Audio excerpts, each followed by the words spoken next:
I am against the impeachment effort by the Democrats. President Trump has held over 600 rallies in the last 4 years. None of them included assaulting police, destroying businesses, or burning down cities. Democrats have spent all this time endorsing and enabling violent riots that left billions in property damage and 47 dead across the United States. Democrats' impeachment of President Trump today has now set the standard that they should be removed for their support of violence against the American people. Well done, Congresswoman Marjorie Taylor Greene, Republican of Georgia. Just been on the job for about a week or so, and there she was defending the president. She's back with us tonight. Welcome back. You were on last night. Big hit, by the way.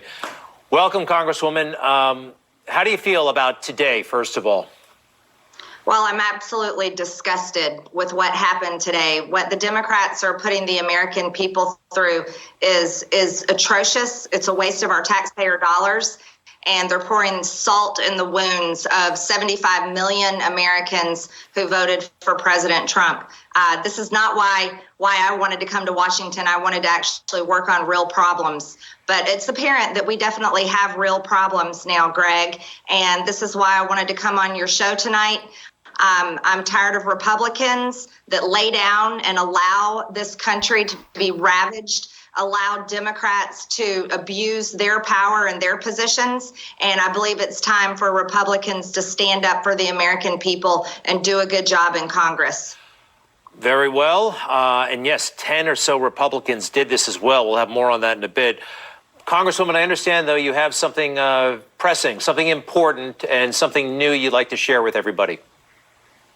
Yes, I would like to announce on behalf of the American people, we have to make sure that our leaders are held accountable. We cannot have a president of the United States that is willing to abuse the power of the office of the presidency and be easily bought off by foreign governments, foreign Chinese energy companies, Ukrainian energy companies. So on January 21st, I will be filing articles of impeachment on Joe Biden. Wow. Articles of impeachment on Joe Biden on his first full day as president. I'm looking at Hunter Biden right now, so we're talking about Joe. Obviously, we know Hunter's got issues as well. How is that going to work? You are a freshman. You're in the minority. What will happen next? Is this symbolic, or can you really do something about this? Well, like I said, I'm a big believer in having people in office that are actually willing to do the job. And I can't imagine people in this country being so fearful of a future of a Biden presidency that they may be willing to commit violence like they did in the Capitol here in Washington, D.C. We cannot have that. I do not condone that violence. The American people need hope. They need to know that there are Republicans in Congress that are willing to stand up and fight for them, regardless of being in a minority, regardless of having all odds against us, against me, or against anyone in Congress. We have to hold people accountable. Joe Biden is on record on the phone saying that he would withhold $1 billion of foreign aid if he didn't get his way with these deals with his son, Hunter. And there's an ongoing investigation with Hunter Biden's laptop into being bought and paid for by communist Chinese energy companies. This is a dangerous threat to our country when we have a man that will be holding the power of the presidency, but will so easily and is on record for abusing power.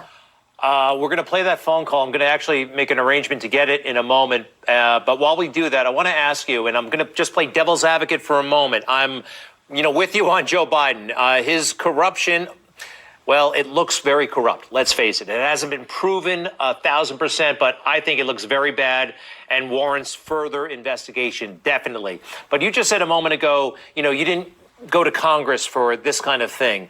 A lot of us are frustrated. I know a lot of the American people are frustrated about COVID relief, and, there are other pressing matters.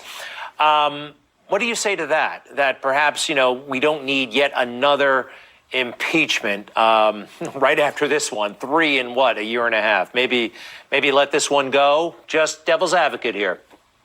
No, absolutely not. We don't let criminals serve in our offices like president or even Kamala Harris, who shared the Minnesota Freedom Fund bail link on her social media, asking people to donate money to bail criminals out of jail that attacked small businesses, burned down the city, attacked the police precinct. These people need to be held accountable. Republicans have not been strong enough in doing that. So it's time, if they want to if they want to lower the bar on what impeachment is, then yes, let's roll with it. And the Americans want this to happen. Americans are sick and tired and fed up, fighting for the economy. We need to reopen America. That's how we get our economy back on track. So we have that phone call, which never received adequate attention from the media. They didn't even try to explain it. They just kind of brushed it aside. But this is Joe Biden talking about, kind of bragging about how he muscled Ukraine into doing what he wanted. It's fascinating. Watch, everybody. This is after he left the vice presidency a few months later.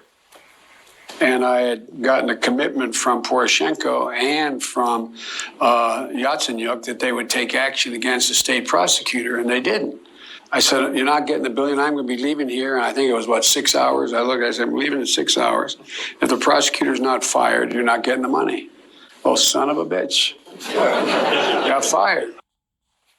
About a year after he left the vice presidency. And it's so wild. He's basically doing out loud what they accused President Trump of doing behind the scenes. You're new in Congress, and, they got that whole rank and seniority structure there. What are people like Kevin McCarthy, how receptive do you think they'll be to your idea of impeachment of Joe Biden?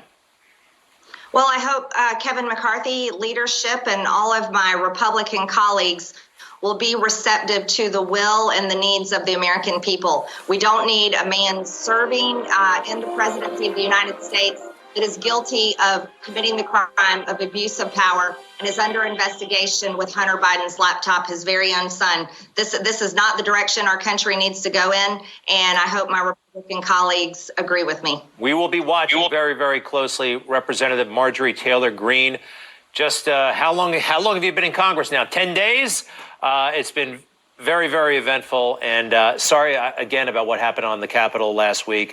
Very briefly, where were you when it really got bad? What did you do, and where were you? I was in the chamber, and they were trying to break down the doors. We had heard the gunshots of when the young lady was shot. Very tragic. They were all inside the halls of the Capitol, all around. I'm so grateful to the police, and I just want to send heartfelt prayers to the family of the police officer who died. And just our Capitol Police are wonderful. We're so grateful for them. Yes, indeed. And the loss of life was tragic. Got to find out, though, how all those people were able to get in the Capitol and why there wasn't better preparation and anticipation of what happened. Again, Marjorie Taylor Greene, Congresswoman from Georgia, Republican. Thank you very much. To be continued. And thanks, Greg. You bet. Newsmax TV is now America's fastest.